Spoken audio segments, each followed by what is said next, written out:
And what are these dimensions exactly? Well, you could think about them as, I think of them as sub-personalities, but here's some other ways of thinking about them, because we want to flesh this out a little bit. You could think of them as a frame of reference, so that if you're an extrovert, and I was going to tell you the extroverted question, does being around groups of people make you energetic, or does it exhaust you?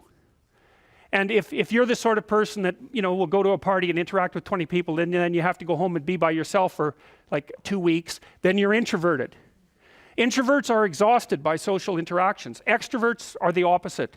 They're energized by social interactions. And you know, you might be in the middle, so that you can take it or leave it with regards to social interactions, but you're happy to go to them and you're happy to spend time by yourself. But a real extrovert, there'll be some of you in here. How many of you can't stand spending time alone?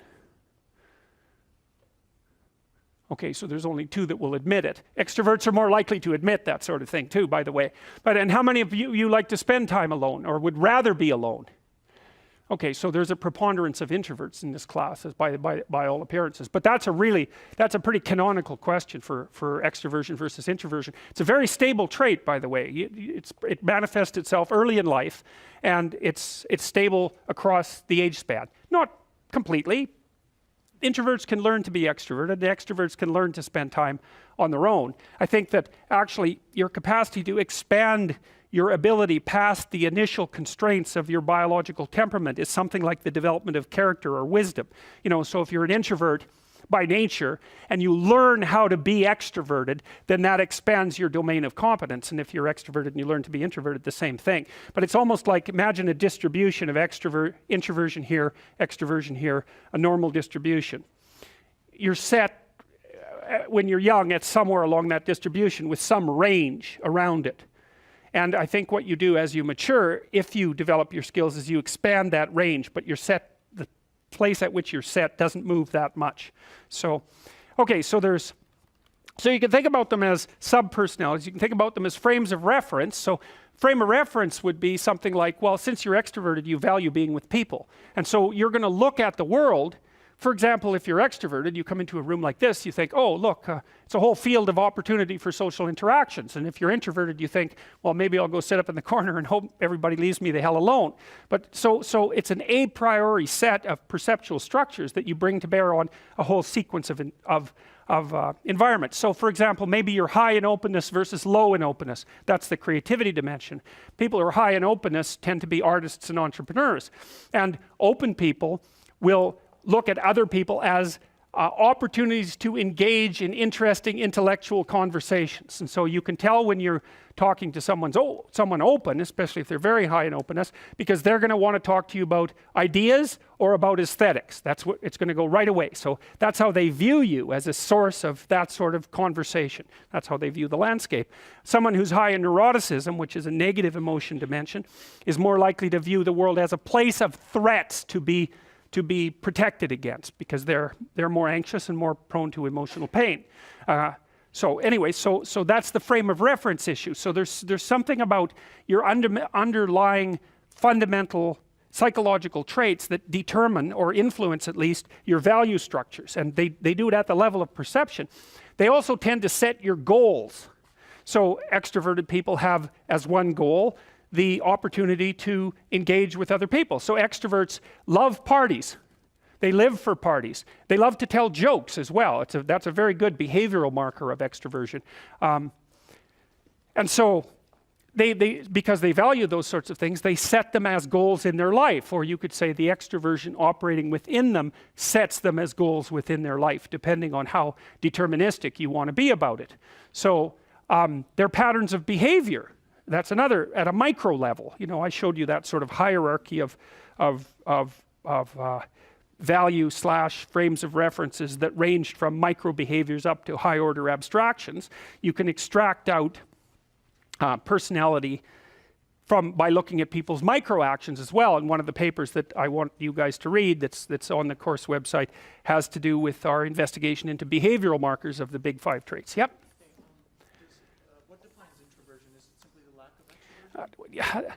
Maybe. We don't know exactly. I'll get back to that. At the moment, that's kind of what it looks like, is that introversion is something like the absence of extroversion. But let me explain extroversion more particularly. It'll make more sense. Okay, all right, so you can think about them as stable motivations. So for example, people who are high in agreeableness, I can generally tell people who are high in agreeableness when they come into my clinical practice and I start asking them about their biography. Because my experience has been that people who are agreeable will tell you their biography defined by relationships they've had over their life.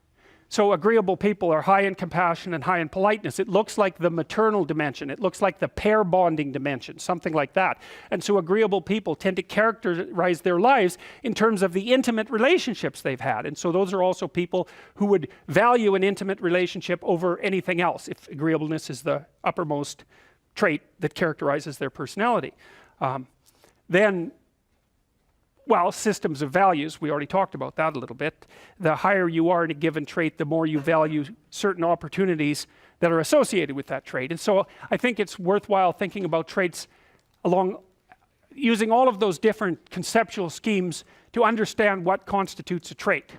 But what people are, in some sense, is a little melody of traits. Melody, not M-A-L-A-D-Y, although some people are like that, but melody like a song, you know, where different amounts of each of the canonical traits operate to a different degree at each person, and the person that manifests themselves is the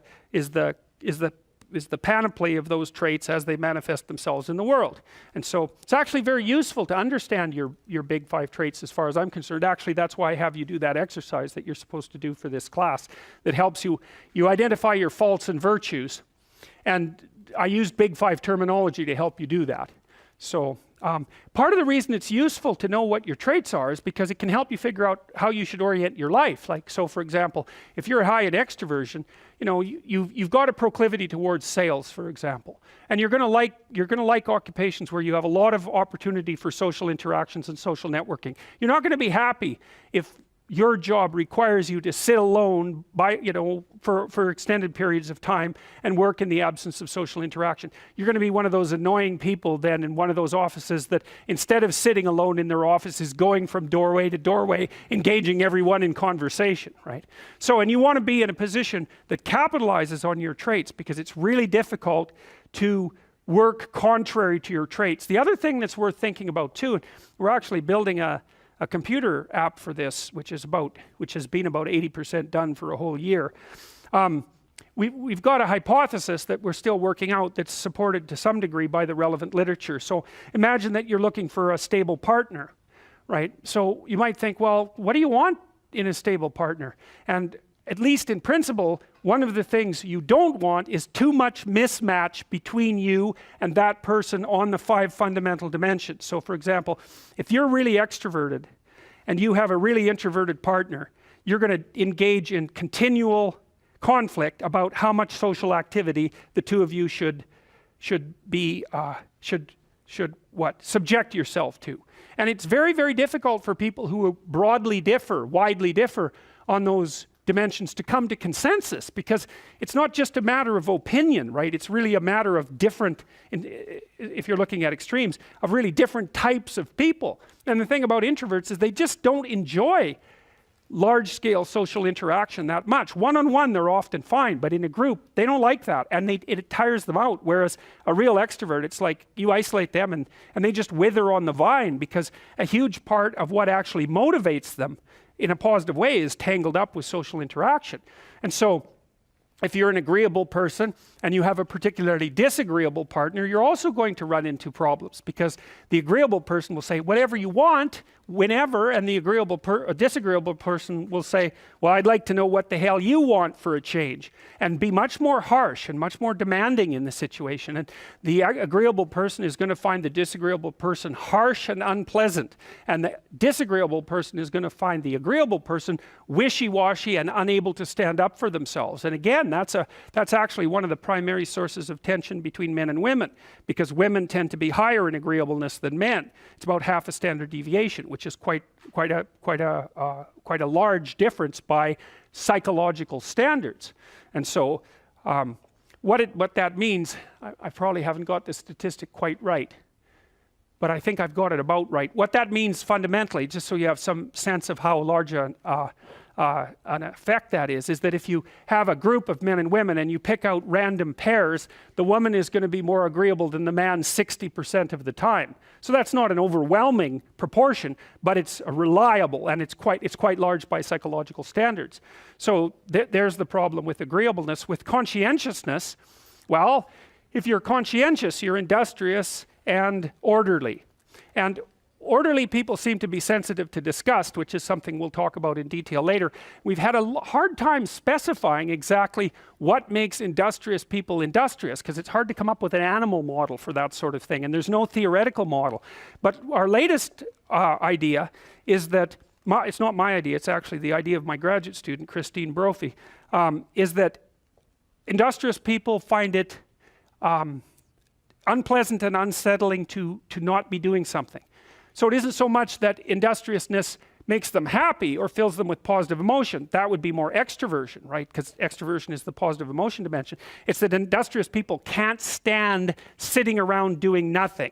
And you know, this is speculation, but you know, human beings are obviously always engaged in the exchange of labor, especially the reciprocal exchange of labor. And you can imagine that in a community where everyone knows everyone, the people who work hard are going to be pretty irritated on a fairly chronic basis with the people who are completely unproductive.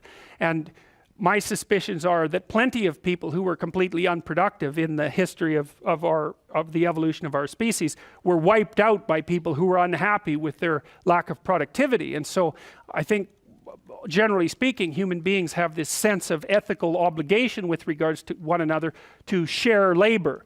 And people who are conscientious really, really feel that. So they feel bad if they're not busily working on something that's productive all the time. And so the advantage to being with someone conscientious is, well, they're going to work like mad, but the disadvantage is they're going to work like mad. So, you know, if you're looking for a partner that you want to relax with or have fun with, or who isn't uptight, then a conscientious person is probably not a very good choice. On the other hand, if you're a conscientious person and you're living with someone who's really unconscientious, that's good because they might be able to help you relax, but you're not going to be happy with them because they don't work nearly as hard as you do. But even worse, on the orderly dimension, you know, some of you have had roommates and maybe you're more orderly than your roommate. What does it mean? It means you're annoyed by mess before they are. And you don't have to be annoyed by mess much before your less orderly roommate for you to be the one that's always running around picking things up. And so actually one of the things that's emerged from the psychometric analysis is that women are slightly more orderly than men. And I suspect that has something to do with the, what would you call it, inequitable distribution of housework. Because even if imagine that your proclivity is to be triggered by disorder 25 seconds before your partner's. Well, you're going to end up, it doesn't take much difference for you to be the one that's always concerned about the mess first.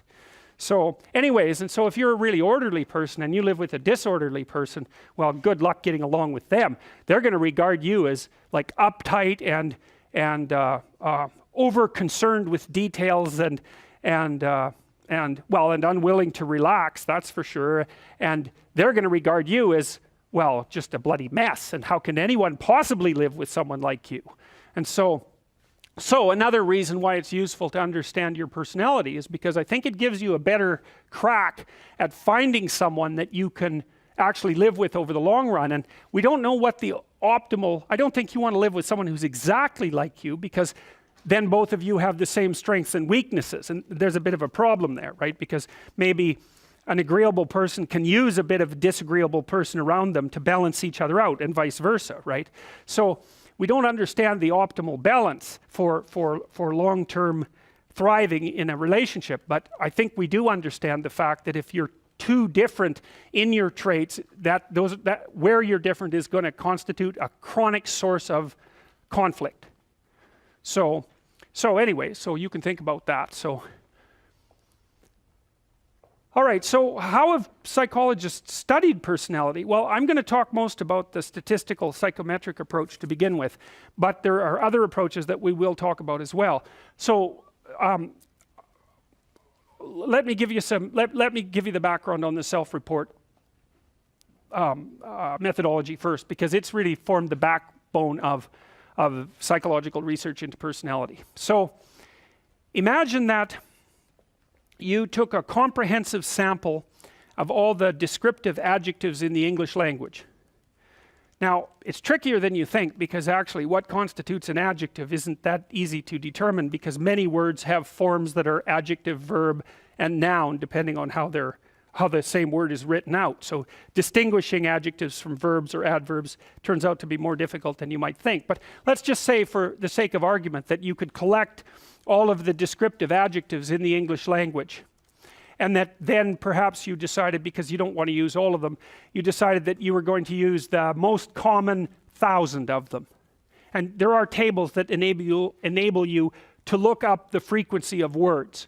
And it turns out that in common parlance, it's like 5% of the vocabulary of English language accounts for 95% of the usage. It's an example of this phenomena called the Pareto distribution, which we will talk about later.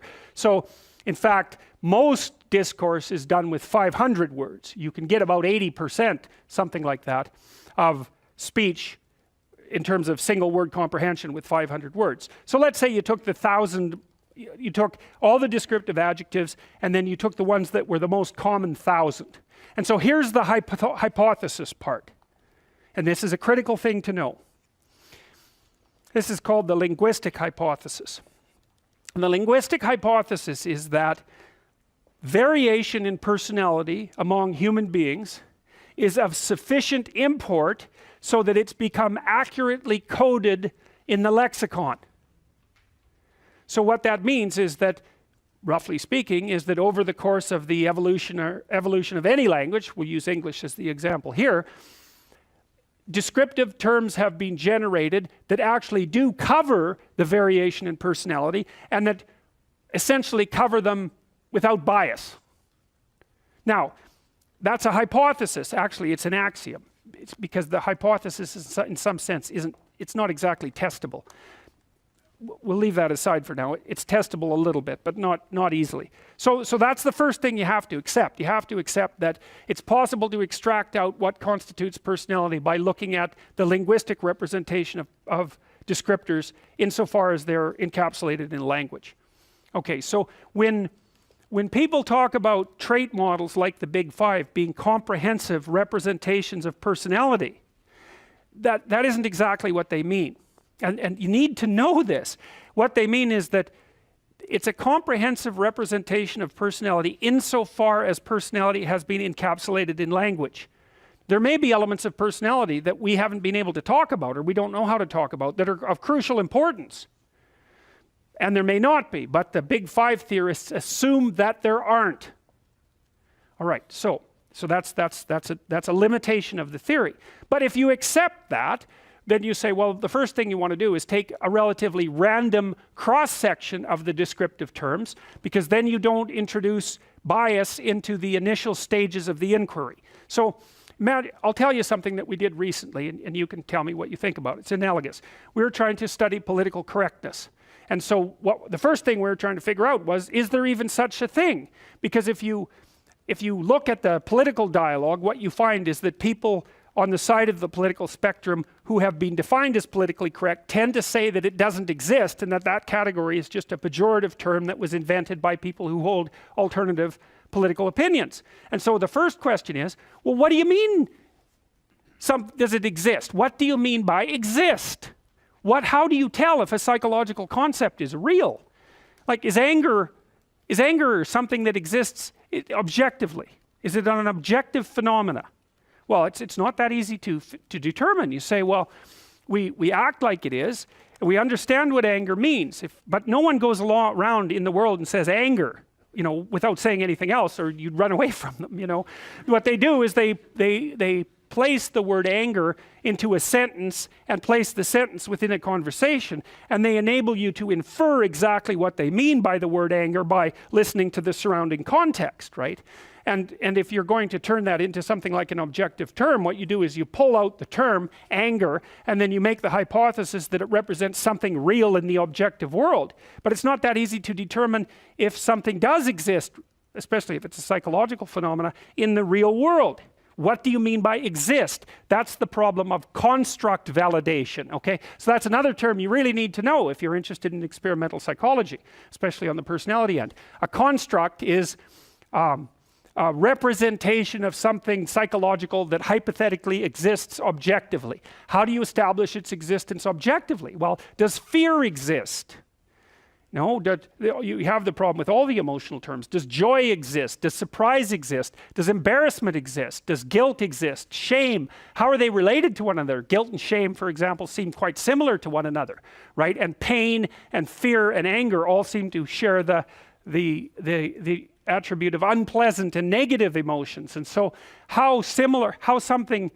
if something exists, it should be the same as some things and different from other things. And that's part of construct validation as well, to specify how the construct is the same as some things and different from others. Anger should be reliably distinguishable from joy, for example, because otherwise they're not different. And anger and fear should be somewhat the same if they're both negative emotions. And so it's extraordinarily complex to validate a construct. And so here's what we did with political correctness. And the reason I'm using the political examples is because that's an obvious place where self-serving bias can enter the scientific arena, right? So if I wanted to make a point about political correctness, or if I wanted to make a point about right-wing fascism, I could build my biases into the measurement instruments accidentally, and then they would produce as output what I put into them as input. And I want to protect myself against that if I actually want to do the scientific investigation properly. So what we did when we started to construct our measures of political correctness was employ a number of people to go through as many news sources as they could get their hands on to identify any attitude or behavior, roughly that had been described by anyone at all as potentially politically correct. So it was kind of agnostic. And we were trying to do it as randomly as possible, you know, to get as many news sources as we possibly could, so that we were sampling across the environment without bias. Okay, so then we came up with, I don't remember how many, couple hundred, maybe more, couple hundred items that were roughly indicative of what you might describe as political correctness. But that's not good enough, right? Because just because you have this random assemblage of items doesn't indicate at all that they're all measuring something that was similar. Right? That's just implicit. They're all called political correctness, but you don't know if those attitudes co-vary. And what that means is, if you held one attitude of that list, were you more likely to hold another or multiple others, right? So does the conditional probability of holding multiple items, is there a high probability of holding true multiple items simultaneously? Well, you figure that out with factor analysis. So what we did is we turned that into a questionnaire using different question types, and we administered it to several hundred people, and we did a factor analysis, and we found actually that there was such a thing as political correctness because the questions clumped together. People would reliably answer them in a patterned manner, but that there were actually two dimensions that were quite separate. So there isn't one political correctness, there seems to be two. And then we looked at the personality predictors and the IQ predictors and a variety of other predictors that would enable us to come to some understanding of the temperamental proclivity towards those political attitudes, if any. We knew already that political conservatives tended to be low in trait openness, that's the creativity dimension, and high in trait conscientiousness. Whereas political liberals tended to be high in trait openness and low in conscientiousness. And so one of the things that's extraordinarily interesting to know from a Big Five perspective is that your political proclivities are very powerfully influenced by your temperament. And so one of the things you can think about with regards to ongoing political discussions in the real world is that those discussions are actually attempts by people of different temperaments, one, to impose their temperamental viewpoints on the world, and two, to engage in a dialogue with people who are actually quite different than they are. So like conscientious people, like they value hard work, rules, order, reliability, integrity, and structure. And so they're dutiful. We analyzed what predicted military performance, for example, in the US Army. Overwhelmingly conscientiousness. It's not surprising, right? Because it's a very structured, rule-ordered, top-down, follow procedure sort of endeavor. Now the armed forces had problems with that to some degree, because they were also simultaneously looking for people who could think independently on their feet. Because if you're in a battlefield, for example, especially if you're isolated from your command structure, there's going to be times when you have to make extraordinarily difficult decisions on your own. But if you're selected primarily for conscientiousness, that's not going to be your forte, because if you're a conscientious person, what happens is that you enter into a contract with someone, even yourself, and then you carry it out. So now we've also spent a lot of time selecting entrepreneurs. I work with this company in California that has started schools for entrepreneurs in 160 different countries all over the world. The guy who started this, whose name is Adeo Resi, he's an absolute monster. The guy started all those schools in 5 years, 165 schools in all across the world, 8 different languages. And we've been screening people for entrepreneurial ability. And if you're going to be an entrepreneur, you almost have the opposite profile as a soldier. You're very high in openness, and you're lower in conscientiousness, or at least conscientiousness is irrelevant. And the reason for that seems to be that, like, if you're an orderly person and you like to follow procedures and rules, it's kind of hard for you to start a company, because when you first start a company or engage in any other creative process, because entrepreneurs turn out to be the same as artists, you kind of have to, you're not operating within a rule-governed structure. In fact, there may be many times where you have to break a small rule to move properly at a higher level of analysis. There's no algorithmic way of generating a new company, right? Obviously. And so it's people who are very high in openness who happen to be good entrepreneurs. And so this is something I thought was extraordinarily cool, because we'd also already known what predicts managerial, administrative, and academic ability. And IQ is crucial for any complex job, so we'll just leave that behind. But what predicts academic ability, for example, at the University of Toronto, is intelligence, obviously, but also conscientiousness. The correlation between creativity and grades at the U of T is 0. Right? But it's not surprising. The thing is, it's easy to be cynical about that, but one of the things you have to understand about creative people is that they continually step outside of the domain of evaluation structures. Right? Because if you're going to say you're going to evaluate the performance of 100 professors on their lecturing ability, well, you kind of have to measure what's common across all the professors in order to come up with the standards for evaluation. Well, that means you're not going to be able to use that structure to evaluate a particularly creative professor, because he or she is going to do something in a way that's so different that it won't show up on the evaluation measure. And of course, that's what happens in universities, Somebody sent me, a couple of days ago, somebody sent me an essay that they had written for their master's thesis that was wildly creative, and they were basically told to leave the program and that they couldn't continue. Not in a mean way. What happened was that what they were thinking was so outside of the conventions in the discipline is that no one had any idea what to do with the essay. So then that's really the lot of creative people, right? They're always stepping outside of evaluation structures. And so it's not that surprising that the relationship between creativity and grades at the U of T is 0. We found out as well, by looking at graduate student performance across multiple institutions, that there was a negative correlation between creativity and graduate school performance. It wasn't even 0, it was worse than negative. Being creative was negative. And you think, well, that could make you cynical as well, but you can't be cynical in that way, because one of the things that happens in science is that science tends to progress incrementally rather than in great leaps. Now and then someone comes along who blows the structure out of a science and advances it ridiculously, like Einstein, but like most people aren't Einstein, and maybe thank God for that. Most of the time, you're in a discipline, you understand the discipline, and then once you've developed understanding of the discipline, you know what the next micro question is that should be answered. And part of the reason that science is so powerful is because it allows people who aren't genius level creatives to make real advances in the generation of knowledge, one tiny micro step at a time. It doesn't matter if there's 100,000 people doing it and each of them is making a micro step, man. We're zipping along as fast as we possibly want to zip along. And so it turns out to be conscientiousness that's the excellent predictor of graduate student performance. That's the best predictor for law. It's the best predictor for managerial positions. It's the best predictor for administrative positions. Anything that has a structure of rules that needs to be applied, conscientiousness is a great predictor.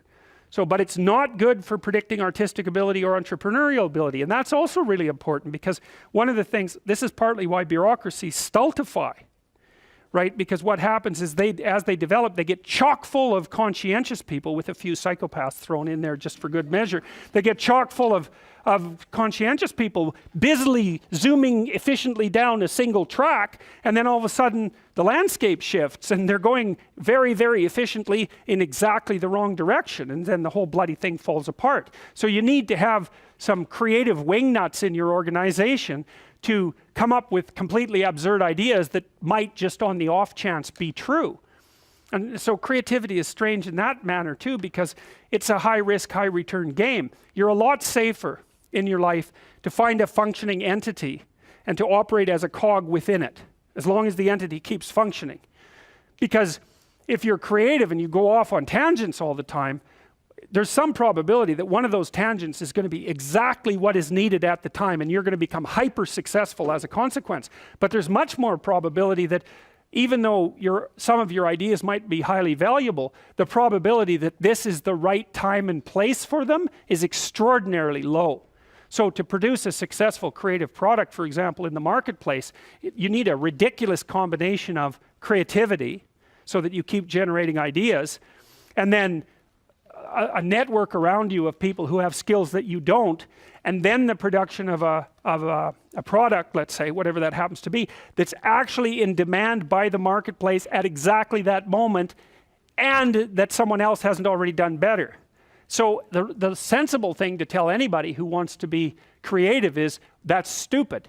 You shouldn't do it. It's your probability of success is so low that it's better just to do something sensible. But the problem with that is that creative people can't do that because they're creative. And if they shut down their creativity, it's like an extrovert who's gone to live in in an isolated cell. A creative person who isn't being creative, they just wither and die. So they're stuck with it. But it is a high risk, high return strategy. So probably better if you want to be creative, or if you are, and you should take this advice to heart, because I've been watching people for a long time. If you want to engage in a creative pursuit, you should find something stable to do that will generate you an income, and you should pursue the thing that you're creative about on the side, because monetizing creative production is so bloody difficult that, especially now, especially in artistic domains, generation of music and that sort of thing, is you just have no idea how many million songs there are on the internet, and the vast majority of them, commercially available, get downloaded 0 times. I think there's 80 million songs or something like that on the net, and I believe it's something in the neighborhood of 70 million get downloaded 0 times. And then there's 100 that can get downloaded 350 million times. And so those people are wildly successful, and everyone else collapses in failure. Yep? Does high creativity necessitate low conscientiousness? No. We'll talk about that more. Okay, so that's not a bad overview for initial foray into psychometrics.